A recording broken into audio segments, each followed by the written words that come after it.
mi smo sjedili i razgovarali, ja sam mu i tada, a evo i ovim putem poželio mnogo sreće, mnogo uspjeha, želim mu sve najbolje njemu i kogod smatra da je tako nešto potrebno da se desi na političkoj sceni. Kod nas nema sujete gordosti, za mene politički s jedne strane dijaloga, druge diverzitet, da postoji raznolikost na političkoj sceni poželjna i potrebna. Svi mi idemo pred narod, narod će reći čije su odluke imale manje ili više smisla, čije su bile ispravne ili ispravnije od drugih. Moje nije da to procjenjujem i da komentarišem.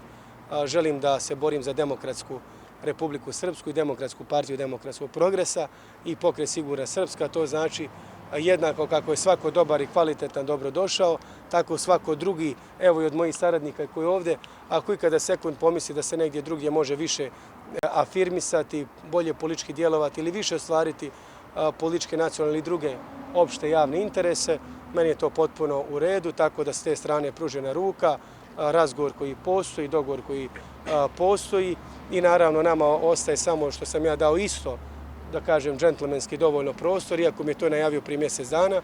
On se formalno pravno vodi u našem klubu kao šef i sve ostalo.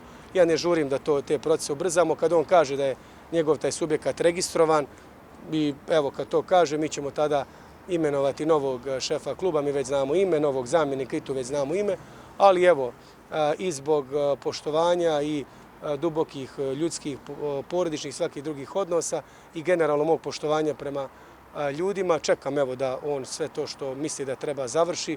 Dotad evo ja doslovno ovaj status ovdje čekam. Čim evo to završi kako treba, mi nastavljamo dalje da radimo na onom što smo rekli. Vidim da pojedini mediji izvještavaju, to mi je smiješno, ali evo dokazat ćemo, upamte taj naslov. Ovo je nanijelo fatalan udarac Crnim Vukovićevim ambicijama. Ajde dobro, vidimo se u oktobru kad pobjedim, pa vidimo što je bilo fatalno.